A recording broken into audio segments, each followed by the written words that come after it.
আজ 19শে নভেম্বর আজ থেকে শুরু হচ্ছে বিশ্ব ঐতিহ্য সপ্তাহ। ঐতিহ্য সপ্তাহকে কেন্দ্র করে বিশেষ সেমিনারের আয়োজন হিস্টোরিক্যাল সোসাইটি অফ উত্তর দিনাজপুরের। এদিন রায়গঞ্জ করোনেশন স্কুলে বিশেষ সেমিনার ও চিত্র প্রদর্শনীর আয়োজন করা হয়। এই প্রসঙ্গে হিস্টোরিক্যাল সোসাইটি অফ উত্তর দিনাজপুরের সম্পাদক সোমনাথ সিং জানায়, আজ থেকে বিশ্ব ঐতিহ্য সপ্তাহ শুরু হচ্ছে।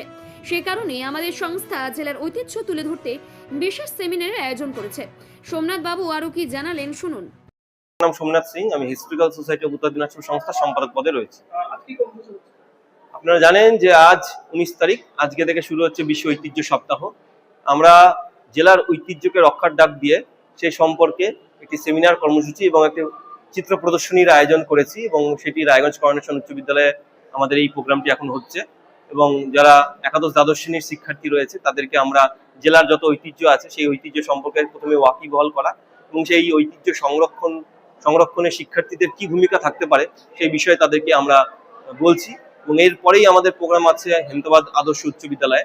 আমরা গোটা এই এক সপ্তাহ ধরে বিভিন্ন সময় বিভিন্ন জায়গায় গিয়ে প্রোগ্রামগুলো করব এবং তার একটি উদ্দেশ্য, আমরা জেলার ঐতিহ্য, এই ঐতিহ্য সম্পর্কে সবাই ওয়াকিবহাল হোক, আমাদের জেলা একটি গুরুত্বপূর্ণ পর্যটন কেন্দ্র হিসাবে গড়ে উঠুক এবং তার মাধ্যমেও অনেকে জীবন জীবিকা নির্বাহ করুক এবং এই ঐতিহ্য যে আমাদের একটি আলাদা পরিচয় দান করতে পারে আগামীতে, সেটা আমরা এর মাধ্যমে তুলে ধরতে চাই।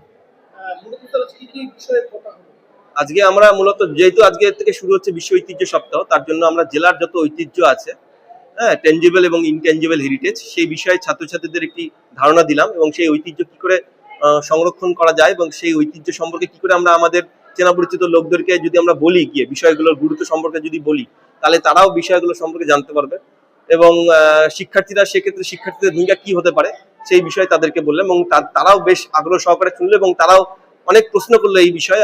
আমরা খুব আশাবাদী যে শিক্ষার্থীদের এইভাবে যদি আমরা এই বিষয়গুলো সম্পর্কে ধারণা দিতে পারি, তাহলে এই ঐতিহ্য সংরক্ষণে শিক্ষার্থীদেরও একটা বড় ভূমিকা থাকবে আগামীতে। আমরা বিভিন্ন স্কুল কলেজে বা যে জেলার ঐতিহ্যবাহী স্থানগুলো রয়েছে সেখানে আমরা বিভিন্ন প্রোগ্রামগুলো করব গিয়ে গিয়ে, কখনো সেমিনার, কখনো চিত্র প্রদর্শনী, কখনো ভিডিওগ্রাফির মাধ্যমে, বা কখনো যেখানে ঐতিহ্যবাহী স্থান রয়েছে তার আশেপাশের বাসিন্দাদের সেই বিষয়ে ওয়াকিবহাল করা। একটাই লক্ষ্য, যে জেলার ঐতিহ্যগুলো বাঁচুক, যাতে সেগুলো ধ্বংসপ্রাপ্ত না হয়ে যাক এবং আমাদের নতুন প্রজন্ম, পরবর্তী প্রজন্ম সেই বিষয়গুলো সম্পর্কে জানতে পারুক। রায়গঞ্জ থেকে প্রণব কুমার দেবনাথের রিপোর্টার, বঙ্গ সংবাদ।